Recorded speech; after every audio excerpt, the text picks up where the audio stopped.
कनौज का गढ़वाल वंश। इस वंश का जो मूल स्थान था, मूल निवास स्थान जो था, वो विंध्याचल का पर्वतीय वन प्रांत में, है ना। कनौज के जो गढ़वाल वंश का मूल निवास स्थान था वो विंध्याचल का पर्वतीय वन प्रांत में, और गढ़वाल वंश के संस्थापक कौन हुए? चंद्रदेव, है ना। गढ़वाल वंश के संस्थापक हुए चंद्रदेव। इन्होंने दिल्ली के तोमरों को अपनी अधीनता स्वीकार करवाई थी, है ना। और चंद्रदेव ने महाराजा धीराज की उपाधि धारण। इनके प्रमुख शासकों में, गढ़वाल वंश के प्रमुख शासकों में सबसे पहले आते हैं गोविंद चंद्र, जो 1114 ईस्वी से लेकर 1155 ईस्वी तक शासन किए। इन्होंने पश्चिमी बिहार से लेकर पश्चिमी उत्तर प्रदेश तक अपने प्रांत को विस्तार किया और अपने अधीन कर लिया और अपने राज्य में मिला दिया। इन्होंने, गोविंद चंद्र ने प्राचीन गौरव को पुनः स्थापित किया, गढ़वाल वंश के प्राचीन गौरव को पुनः स्थापित किया। गोविंद चंद्र स्वयं विद्वान थे, गोविंद चंद्र थे वो स्वयं विद्वान थे, और इन्हें इनके लेखों में विविध विद्या विचार वाचस्पति कहा गया, है ना। गढ़वाल वंश के जो गोविंद चंद्र थे वो स्वयं विद्वान थे, और उनके लेखों में ही इन्हें विविध विद्या विचार वाचस्पति कहा गया। इनके दरबार में एक लक्ष्मीधर थे जो युद्ध एवं शांति के मंत्री थे, युद्ध एवं शांति के मंत्री थे।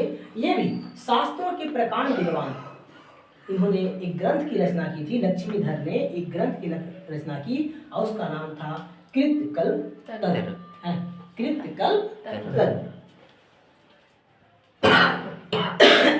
कृतकल्पतरु ने राजनीति, समाज एवं संस्कृति को सुंदर प्रकाश डालता है।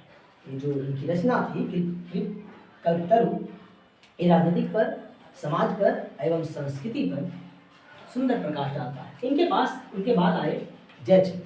जयचंद ने 1170 से लेकर 1194 ईस्वी तक शासन किया और गढ़वाल वंश का अंतिम शासक थे, गढ़वाल वंश का अंतिम शासक थे।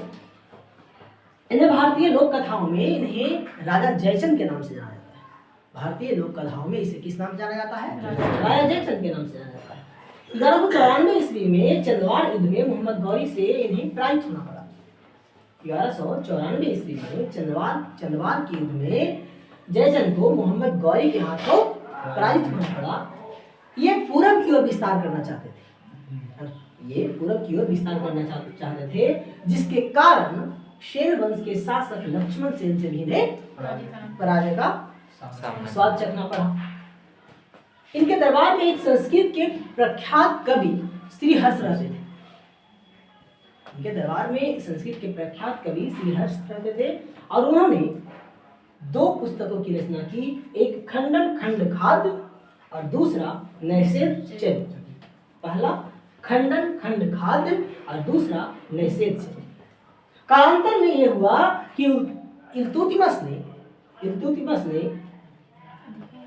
गढ़वाल वंश वाले पे, कनौज पे अधिकार कर लिया और इल्तुतमिश ने कनौज पर क्या किया? अधिकार कर लिया और गढ़वाल वंश के शासक को